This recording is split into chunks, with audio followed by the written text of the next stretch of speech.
Assalamualaikum warahmatullahi wabarakatuh.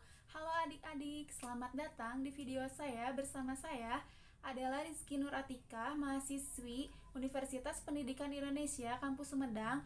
Pada kesempatan kali ini kita akan membahas mengenai mekanisme pencernaan pada hewan ruminansia. Selamat menyimak ya adik-adik videonya. Oke, kita masuk pembahasan yang pertama ya adik-adik, yaitu hewan ruminansia. Apakah adik-adik tahu apa itu hewan ruminansia?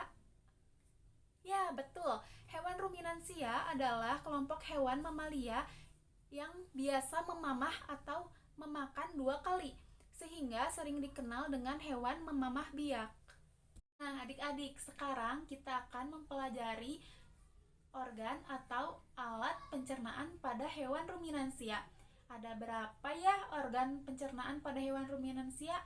Ya, benar sekali. Sekarang adik-adik dapat melihat gambar yang di sebelah sini. Nah, berikut merupakan organ hewan ruminansia. Yang pertama, ada mulut. Yang kedua, ada esofagus atau kerongkongan. Yang ketiga, ada lambung. Lambung sendiri terdiri atas 4 bagian.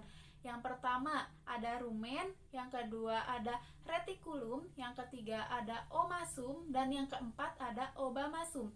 Nah, organ yang keempat yaitu ada usus halus, dan yang kelima ada anus. Selanjutnya saya akan menjelaskan fungsi dari organ-organ tersebut. Yang pertama ada rongga mulut. Rongga mulut berfungsi sebagai tempat masuknya makanan dan dimulainya proses pencernaan. Pada rahang ruminansia dapat bergerak menyamping yang berfungsi untuk menggiling makanan.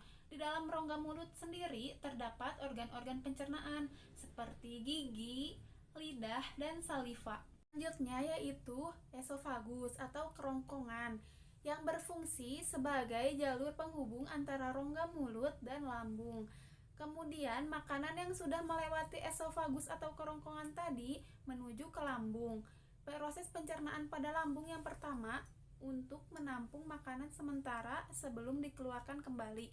Lambung berfungsi dalam proses pembusukan makanan dan menghasilkan enzim selulase yang dapat mengurai selulase. Nah, sekarang bagian lambung.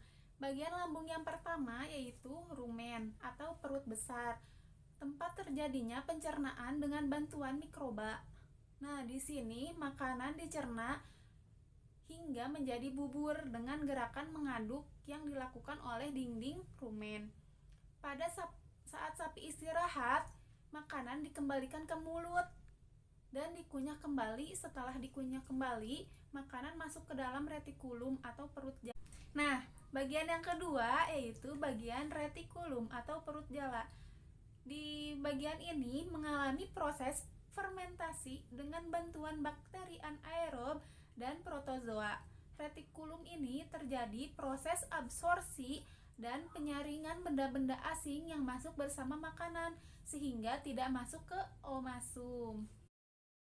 Nah, pada bagian yang ketiga yaitu omasum atau perut kitab.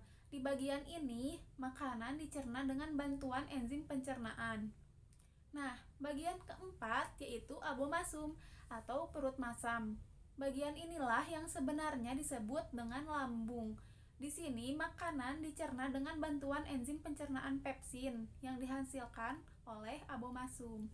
Organ pencernaan yang keempat yaitu usus halus. Usus halus berfungsi untuk menyerap sari-sari makanan yang telah diproses dalam lambung.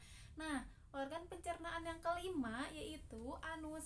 Setelah sari-sari makanan diserap oleh usus halus, lalu dibawa menuju ke anus. Sisa ampas makanan tersebut akan dikeluarkan melalui anus. Sekian pemaparan dari saya. Terima kasih telah menyimak video ini. Sampai ketemu pada lain kesempatan adik-adik.